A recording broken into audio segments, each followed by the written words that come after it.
Welcome to The Late Show. I'm your host, Stephen Colbert. Hey,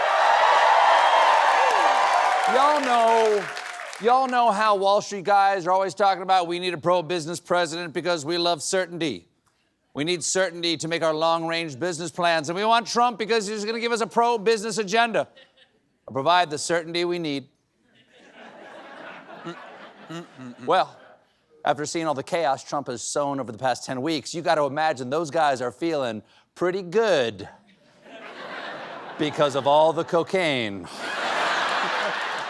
You see, the president of the United States, all presidents, have a nearly unchecked trade authority.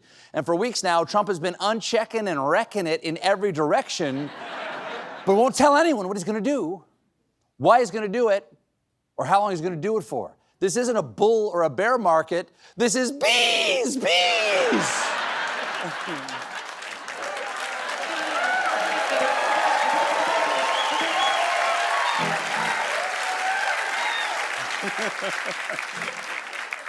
The latest case in chaos for weeks now. Trump has been talking about how this Wednesday, 2 days, 24 hours from now, what am I saying? He's going to announce a whole bunch of tariffs on a whole bunch of stuff from a whole bunch of countries. It's a move he's calling Liberation Day. Now, Liberation Day is like Independence Day in that we're the only country celebrating and somebody's probably going to get some fingers blown off. But you know, certainty, it's so important. So, what's he going to tariff? And who? And when? Anybody? You're expecting to hit something like 10 to 15 countries, is that right? No. All countries? All of the countries. Is it across the board? Not 10. I don't know who told you 10 or 15 countries, but you didn't hear it from me. Okay, so how many countries will be in that initial tranche? You'd start with all countries, so let's see what happens. That's right. All countries. That means you too, Federated States of Micronesia. Free rides over, buddy. Sure, this may raise the price Americans pay for their Mariana fruit bats. But we'll finally start manufacturing fruit bats in America again. So no one knows what's going to happen. But there's nothing to fear, according to White House official Kevin Hassett. President Trump has a long-run vision of a golden age of America, and we're working really, really hard to get it out there in time. But I can't give you any forward-looking guidance on what's going to happen this week. No guidance, no. No idea what's going to happen. But sometimes you just got to laugh or else the fear will leap out of your throat and strangle your brain.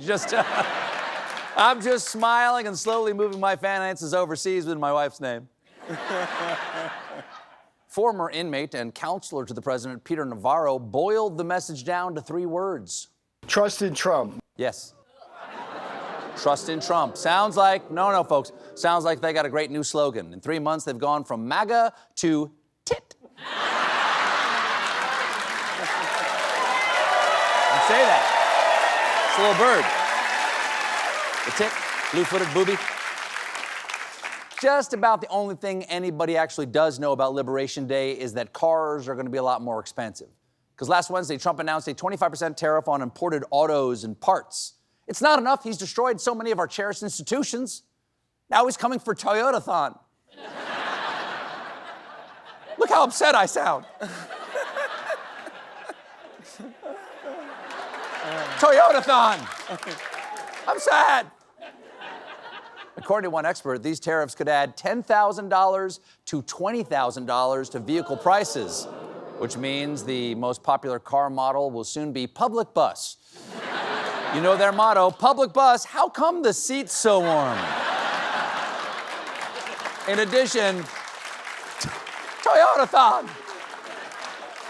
In addition to cars, Trump wants automakers to shift to making all their parts in the U.S. But according to experts, the tariffs would likely need to be consistent for decades to allow planning for the shifting supply chain. Well, I'm sure the guy who has no idea what he's doing on Wednesday has a concrete roadmap for the next several decades. Trump was asked about rising car costs by NBC News and said he couldn't care less if foreign automakers raise prices due to tariffs, adding, I hope they raise their prices, because if they do, people are going to buy American-made cars. We have plenty. It's true, we have so many cars. I saw this 10-part documentary series about Vin Diesel's multiracial family. These people, they got so many cars. They drive the cars off of cliffs whenever the hell they want. Some of the cars are fast. All of them are furious. One of them is a submarine. And once we have tariffs on Japan, there will be no more Tokyo Drift. This is my promise. If you don't like Trump tariffs, and not many people do, don't you worry. One day he won't be president.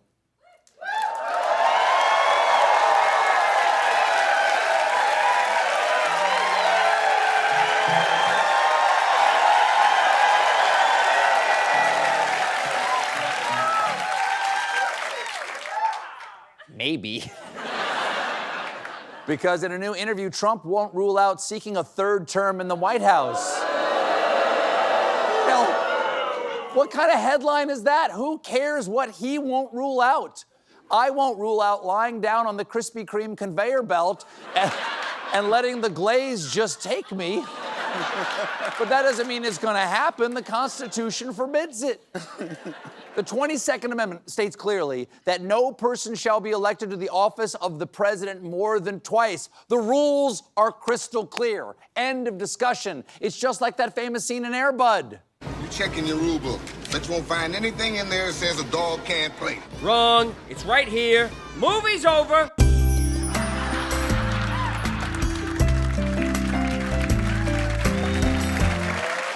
Never seen it. Good movie? When NBC asked Trump about a third term, he said, "A lot of people want me to do it.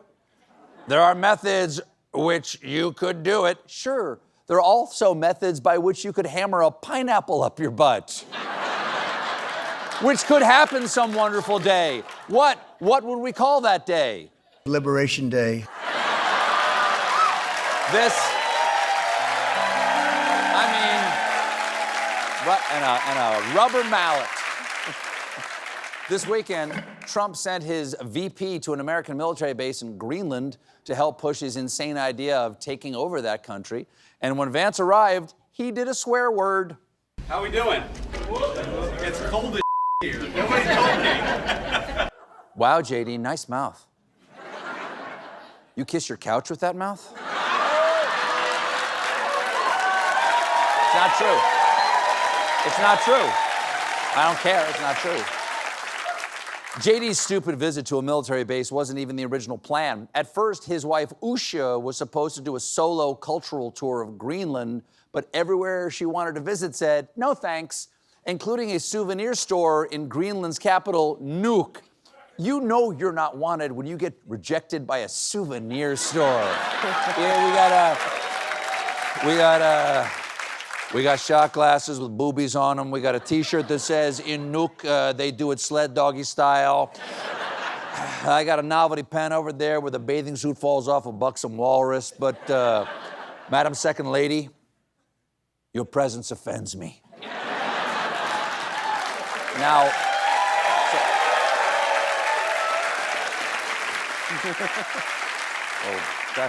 trash fire over there. So instead, J.D. joined her up there and got Denmark mad at us because Greenland is one of their territories, which got Trump even madder at Denmark. So this weekend, he told reporters that when it comes to acquiring Greenland, I never take military force off the table. That is terrifying. Do you understand? He is threatening to bomb Greenland into gravel, as opposed to what it is now, ice and gravel. And I know that because I personally admired that breathtaking ice gravel back in 2022 when I visited our Greenland Air Base with The Late Show. We had a great time. Thank you for your service, everybody up there. It was a hell of a tour. I hung out with Sturgill Simpson and the troops at the base's top of the world bar. We even left him a gift, an arcade table courtesy of The Late Show loaded with 750 games for service members to enjoy when they're off duty. Of course, J.D. wasn't allowed to play Missile Command because he kept trying to invite Jeffrey Goldberg. Trump is also sowing domestic chaos back here at home. Last week, he signed a new executive order targeting improper ideology at the Smithsonian museums.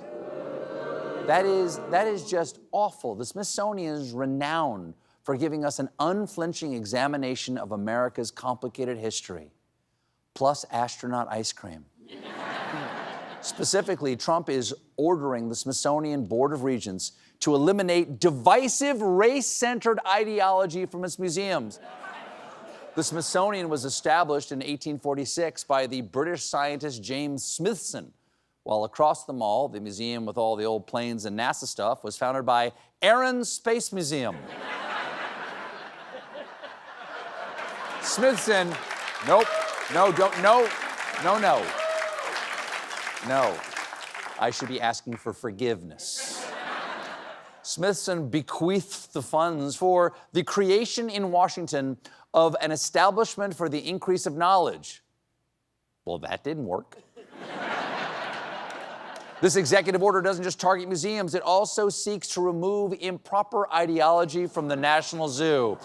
Okay, somebody get out the spray paint. I want those pandas either all black or all white. Let's face it, they're gonna be all white. You're next, zebras. We got a great show for you tonight. My guests are CBS News' Maurice Dubois and Tony Award-winning actor Jonathan Groff. When we come back, I answer your kids' questions. Join us, you might learn something.